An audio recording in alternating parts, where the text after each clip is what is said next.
안녕하십니까. 강남 세브란스병원 재활학과 박윤길입니다. 우선 운동을 하면 여러 가지 효과가 있지만 근력 증진에 효과가 있고요. 심폐기능이 또 증진이 되고 우리 관절의 운동 범위가 늘어나는 그 유연성 효과도 있을 수 있습니다. 또 중요한 것 중에 하나가 기분이 전환이 되죠. 즐거워지고 또 여러 사람들하고 같이 하는 운동인 경우는 또 친교를 맺기 때문에 이런 사회성의 증진 효과도 있습니다.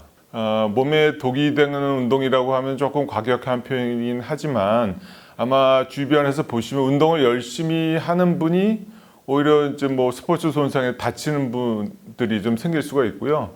또 반복해서 하는 운동 때문에 관절이라든지 또 여러 조직에 손상이 오는 분들도 있기 때문에 제대로 알고 하시는 게 중요합니다. 예를 들면 이제 관절염이 있는 분들이 운동을 하면 좋다, 특히 걸으면 좋다 해서 하는데 그 말은 맞는데 관절이 부을 정도로 너무 무리하게 하신다든지 그래서 그런 경우는 통증이 오기 전까지만 이렇게 하셔야 되고요. 준비 운동은 우리가 이제 몸을 덮이는 거죠. 왜 그게 중요하냐면 관절의 움직임이 갑자기 운동을 하게 되면 뻣뻣하기 때문에 손상을 받을 수가 있습니다. 그래서 우리가 한 5분에서 10분 정도 가벼운 걷기라든지 맨소 체조 같은 것을 해서 이 관절의 유연성을 충분히 늘려야 되고요. 심장 질환이 있는 분들은 다른 큰 문제가 발생할 수가 있기 때문에 가볍게 서서히 올라가는 준비 운동을 하셔야 되고요. 보통 저희가 이제 환자분들한테 말씀드릴 때는 통증을 존중하라는 말씀을 드립니다. 그래서 몸에 통증이 오면은 위험 신호입니다. 그래서 그걸 무시하고 하다가는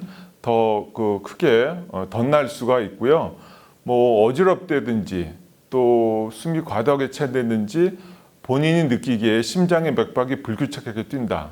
이런 경우는 중단해야 되고 또 갑자기 힘이 빠진다든지 이런 경우도 물론 이제 위험 신호가 될 수 있기 때문에 운동 보류하고 지속이 된다 그러면 병원에 바로 오셔야 됩니다. 어떤 질병을 갖고 있는 분들이 있습니다. 이런 경우는 주치의가 꼭 처음에는 상담을 하셔야 됩니다. 그래서 다른 분들하고 비교해서 하시지 말고 자신의 목표를 갖고 하셔야 되고요.